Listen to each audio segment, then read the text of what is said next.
Welcome back. Now, in no time, we're going to head back to Peter and Sandton to just discuss further some of the issues that were raised today related to the National Consumer Commission. But let's quickly read one or two tweets. Now, Peter, I know that a number of the issues that have been raised via Twitter, you have already addressed.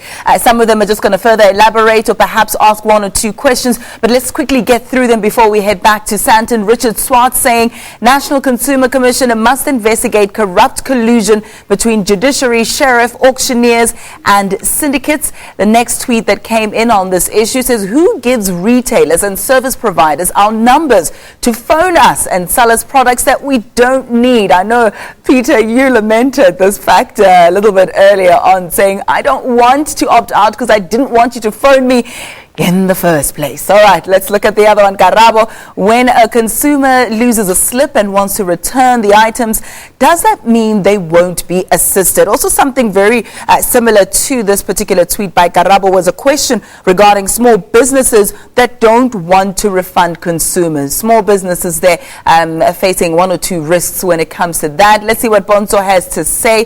Bonso says, hi, Peter. What about protection for consumers renting or leasing? Criminals using spare keys to steal. And that's one of the questions there. Bonso weighing in on this particular debate. The next one, Mabuza says the Consumer Protection Act deals with people that are unethical. I think this is a particular recap of some of the conversations that were taking place there in Sandton. I think we've gone through them all, if I'm not mistaken. That is all that we have for you, at least for now. Peter has covered the bulk of these tweets, I might also add, but perhaps one or 2 points of conversation. Peter, it's back to you. Ayanda, thank you very much indeed. Let's put some of these issues on the table, because collusion is a word that comes up quite a bit, and we've seen it. We've seen it in the construction industry, unfortunately. We've seen it with people with baking bread. There was a whole drama there. And I wonder, this relationship between sheriffs, lawyers, mortgage people, there seems to be a concern that there's a corrupt relationship that exists with some lenders and the people downstream. Is this something that you've investigated? Is there any signs that perhaps that these relationships aren't as arm's length as they should be? From the Commission side, when we looked at sales, especially sales in execution, especially in that area, as a Commission, we have looked at the sales and execution, and we've done a research to look at the conduct of the sheriffs within that market to say what is it that they are doing or they should be doing in disclosing when they are supposed to be disposing of certain properties and all that. What we had seen from the Commission is that we are finalizing our report now that we have to be giving to Commissioner with our recommendations, is that we're looking at pieces of the act and what the consumer, what the sheriffs are supposed to be doing. And we have realized that because now it's not a willing seller, especially in execution from our side, it's not a willing seller in such a way that when the movable product is being put on the place, the description might sometimes not match, is that we will be talking to the sheriffs as well to look at what is it that we can do, because they have an act that has to be telling them exactly how to go about in putting those descriptions. So it's a number of other legislations that we have to be looking at to ensure that the consumers are protected.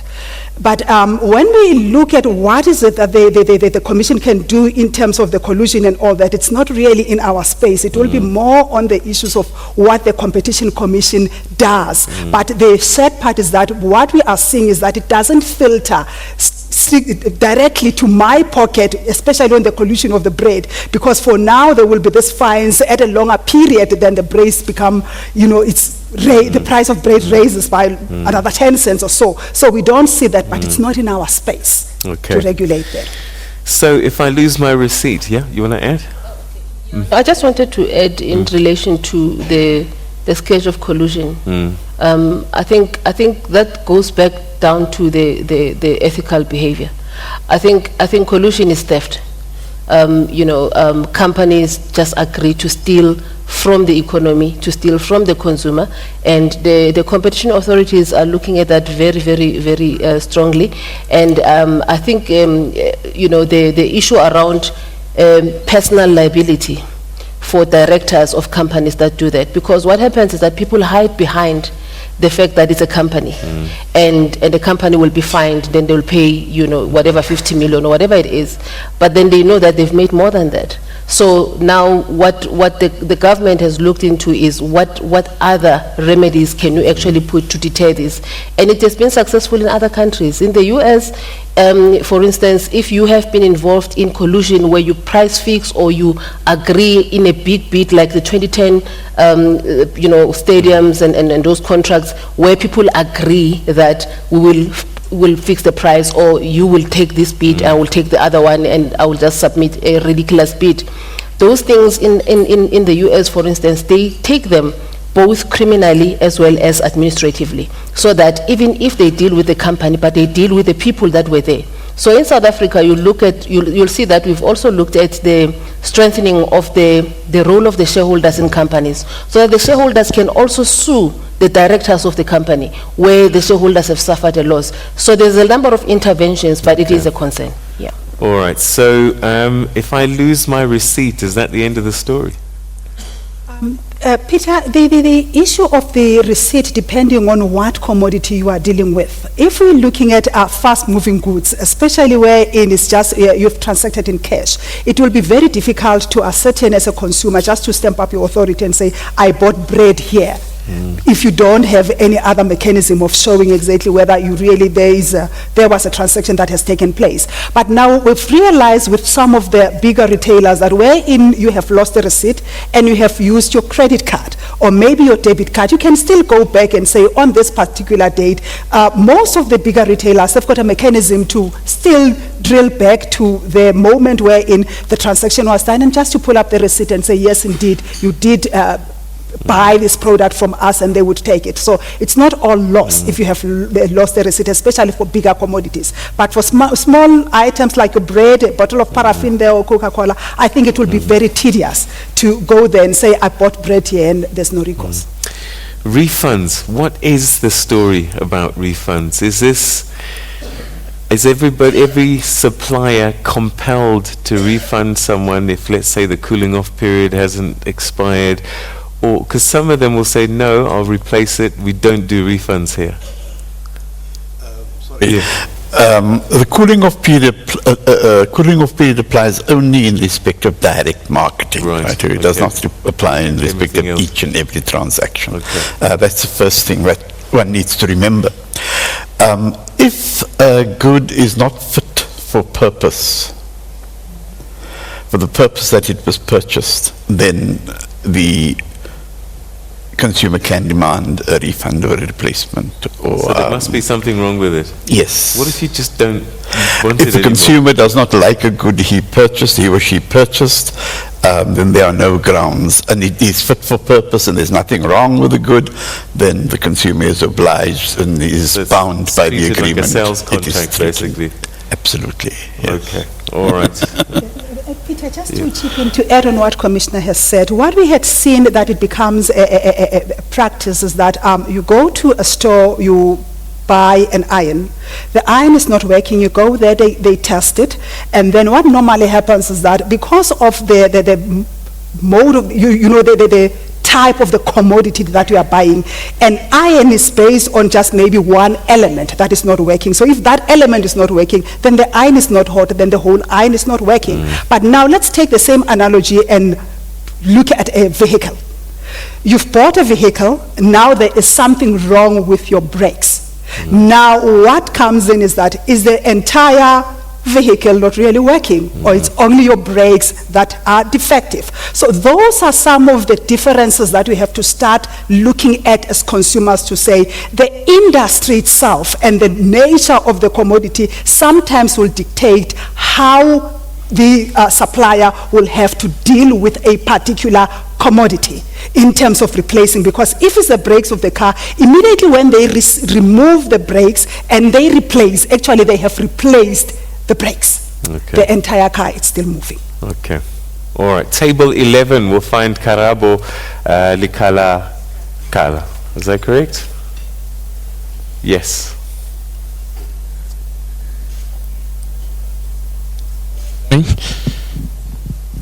The question I have is that as it was mentioned that the FBI have looked at some of the other aspects which are affecting the society in terms of how secure are we as consumers.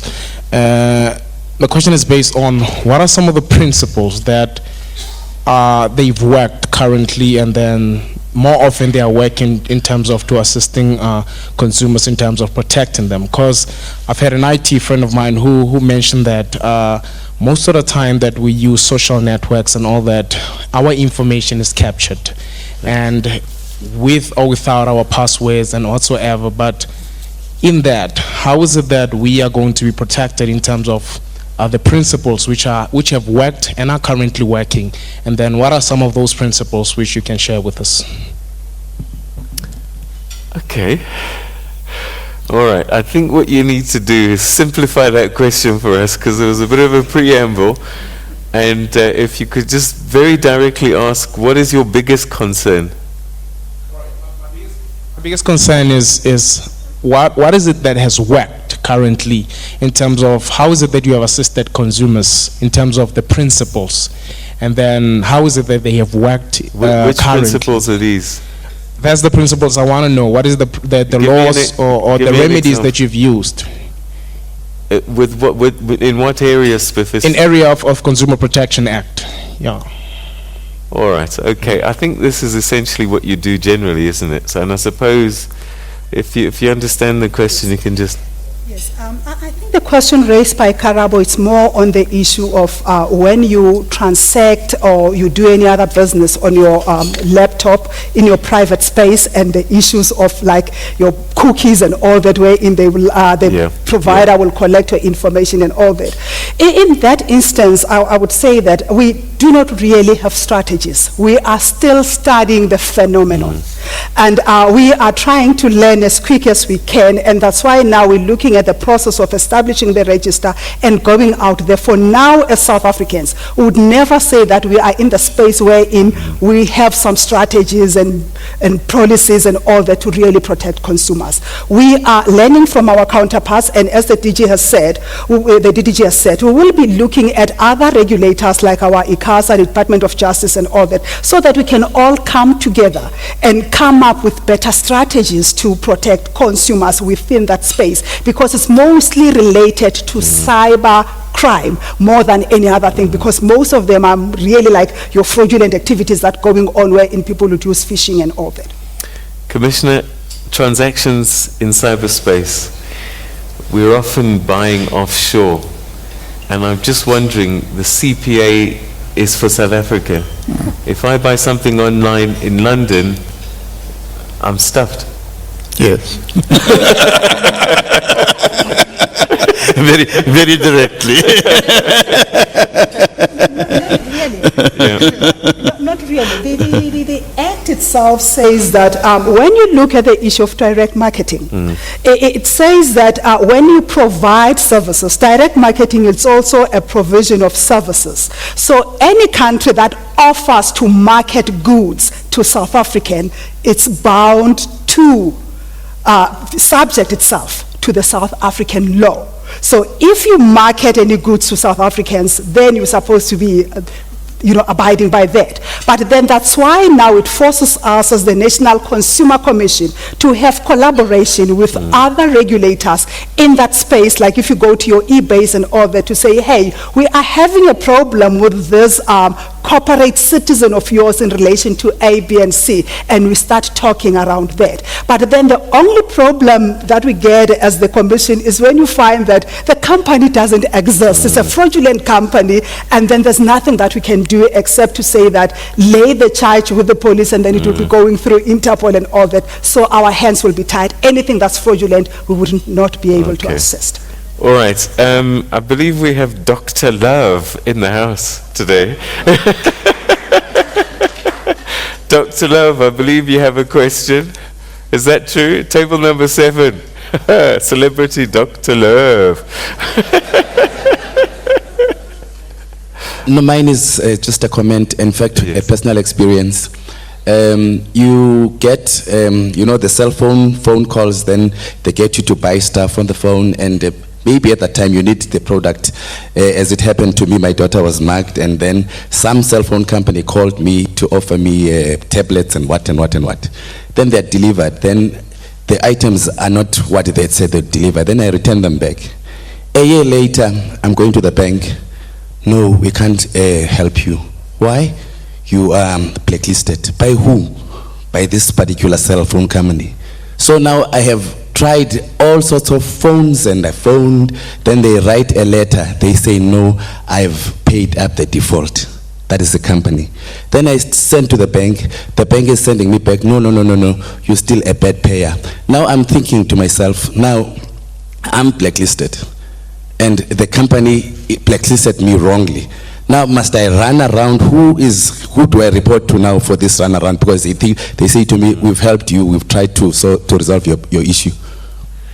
How does a normal civilian who doesn't have facilities like lawyers and all these things deal with such kind of small little issues? Okay. The reason why the entities like your NCC, the NCR, which is the National Credit Regulator, set up is for the consumer not to bear the burden of taking up a matter where they have been, their rights have been violated. And so a matter like that, can be raised with the NCC as well as the NCR, because it does look like there's some element of blacklisting, which is an issue that will prevent the person from interacting again or getting a loan from a bank and so forth. So it is important that we utilize these institutions because they're supposed to take up matters on our behalf as consumers. But I mean, he's done nothing wrong, but it's now become his headache. And I'm just wondering, I was living my life, I had no drama. Now suddenly I have got to get on the phone, I've got to get hold of this person. And this company doesn't have to do anything until they receive a notice that you are a respondent. How is that fair? It is not fair. I think earlier on when we spoke, we indicated exactly the role of the NCC to look at all of those things that impact, because he's probably not the only person. I mean, these cell phone calls, there's so many where products are delivered and they don't work. And in some of the investigations that we've seen, some of those gadgets are actually turning out to be stolen gadgets that have been, reported to the police. That is why they don't function. So there is a bigger problem there where a majority or a number of consumers are being abused, and therefore individually, you cannot have the inconvenience of taking up that matter. Yes, it is not at fault, he's got to take up a matter like that, but what we're saying is that these are some of the matters, if they are happening at a wide scale, then the NCC should be in a position to intervene to protect the consumer. Okay, all right. So number 7, table number 7, Simpiwe Madlala will be the last question from the floor.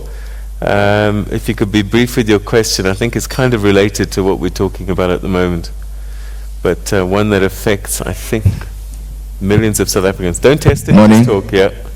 I think, like you've just alluded to that, Peter, Dr. Love has used his psychic powers to ask the same question because we're sitting at the same table.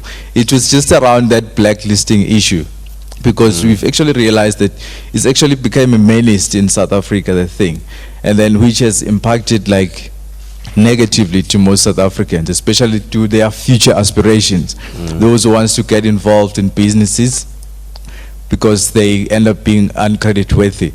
So which has negative impact to the community as large. Okay, so credit amnesty, let's revisit that again. Has it dealt with these issues?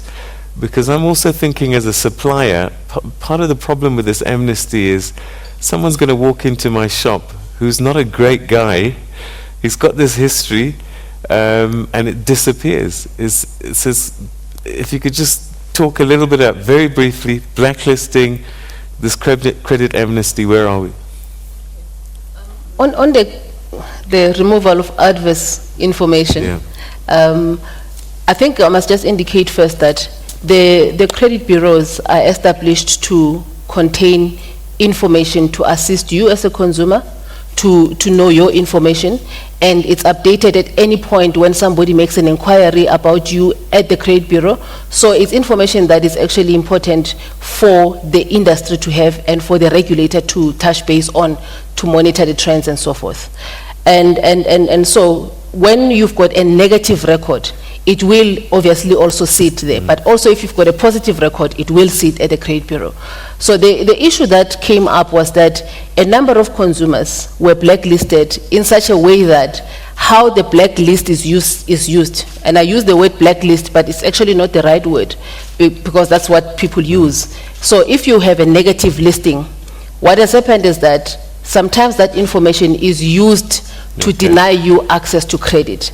So now, that is why the removal of that information was initiated. It went out. However, unfortunately, we've run out of time, but I think this is one question we're probably going to have to revisit in the near future and probably just talk about for the entire 2 hours. But to my guests, thank you very much indeed.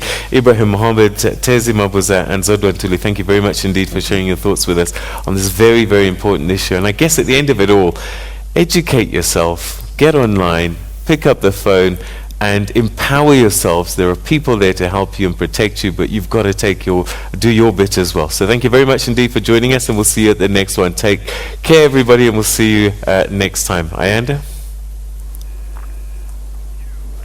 Thank you so much, Peter. The response on Twitter, absolutely overwhelming. So it definitely shows that this is something that people have been dealing with in one way or another. Very informative. We thank you so much for that discussion. Do keep your tweets coming, because we might take another opportunity or two to just look at this issue a little bit later, perhaps as a show here on Morning Live, because it was just, we were inundated with response. All right, let's leave it there, at least for now. Goodbye. God bless you. Thank you so much for staying with us. Let's do it again tomorrow morning, bright and early. Shab shab. Tada.